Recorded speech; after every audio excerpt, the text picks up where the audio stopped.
Good evening. তো আমরা এখন বেরিয়ে পড়েছি, তো একটু যাব একটা অন্নপ্রাশন বাড়ি, তো নিমন্ত্রণ আছে, ওখানেই যাচ্ছি।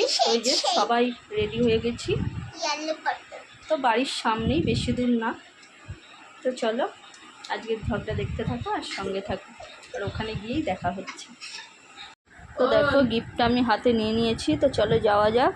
তো বলতে বলতেই দেখো চলে এসেছি, তো এসে দেখছি সবাই বসে আছে, আর এই যে যার অন্নপ্রাশন তাকে আমি একটু কোলে নিয়ে নিয়েছি। তো তারপর গিফটটা ওর হাতে দেওয়ার চেষ্টা করছিলাম, ও তো কিছুতেই ধরছিল না, কিন্তু এই যে নিচ্ছিল। তো সবশেষে ওর মাকে আবার দিয়ে দিলাম গিফটটা, ওই যে পিছনে ওর মা দাঁড়িয়ে আছে, তো এই যে ওর মাকে দিয়ে দিলাম।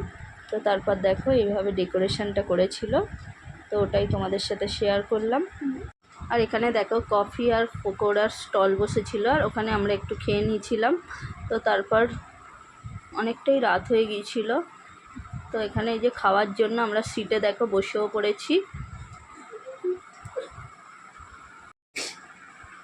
তো তারপর দেখো লেবু দিয়ে দিয়েছে, লবণ দিয়ে দিয়েছে, আর দিয়ে দিয়েছে রাধাবল্লভী আর চানা, আর তারপর ডিমের ডেভিলও চলে এসেছে, সঙ্গে স্যালাড চলে এসেছে।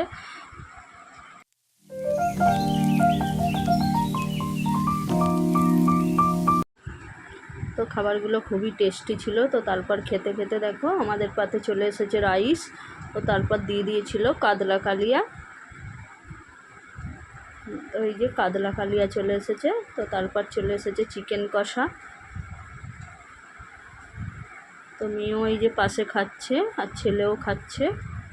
তো খেতে খেতেই একটু ভিডিও করে তোমাদের সাথে শেয়ার করছি। তো তারপর চলে এসেছে চাটনি, পাঁপড়, আর দেখো মিষ্টি আর পায়েস, আর মিষ্টিগুলো খুবই নরম ছিল। তো চলো আজকের মতো ভিডিওটা এখানেই শেষ করছি, আর সবশেষে দেখো আইসক্রিমও দিয়ে দিয়েছে। তো খাওয়া কমপ্লিট, হাত ধুয়ে চলে এসেছি বাড়ি। তো সবাইকে গুড নাইট।